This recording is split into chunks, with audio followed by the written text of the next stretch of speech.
But let's go on to surprise packages for this season. Yash, let's just start with you because you're the fan. Oh, actually, let's end with you because you're the fan. So, Kabir, you go first. Surprise pack. Yeah, so my surprise package, perhaps this is no surprise, is James Pattinson. Um, I think he played really well in the BBL, and I think that he can have that same impact in the IPL. And I think, okay, fine, Han, don't talk about it. I won't talk about the BBL because it was a year ago, right? I'll talk about what he is as a cricket player. I think he's really fast and he's really accurate, and I think he swings the ball both ways and he hits the deck really hard. And as a result, I think he'd be an incredible asset to Mumbai Indians, and I hope he plays well. Great.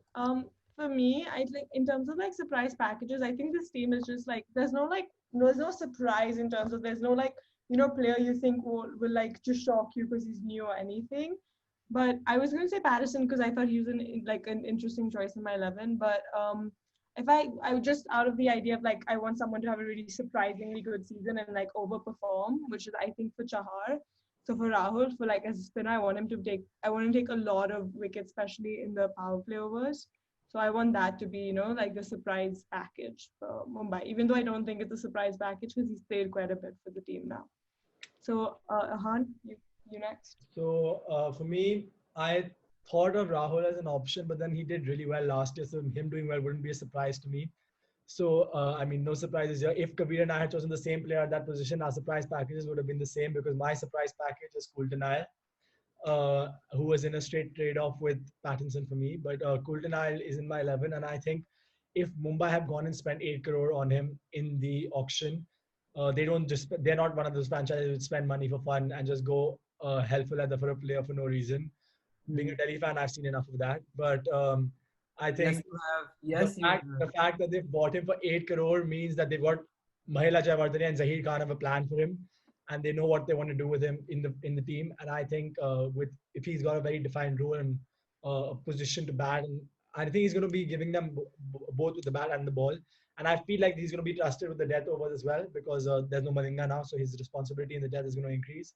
So let's see. I'm really looking forward to see how he plays, and hopefully he can show to Noor what he can do, which he didn't do when he was playing for Delhi.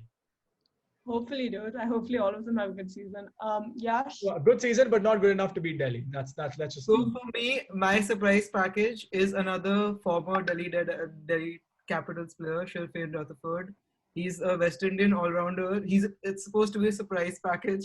He's a West Indian all-rounder. He's 21 years old, and he used to like. I think he's obviously he's not going to be in the first team, but he's like a replacement for any of the all-rounders, or he could possibly even open the batting if you're looking at someone if they want an explosive option or someone who can bowl too. So I think he's a young aggressive West Indies all-rounder who's highly regarded. So I guess he could be the next big thing, or he could be one of the finds of the tournament, because of just how West Indies are at T20 cricket and how he might fit into the team. So I think he could be one. He could be one who could be introduced in the team later, but he could do really well. Okay, great.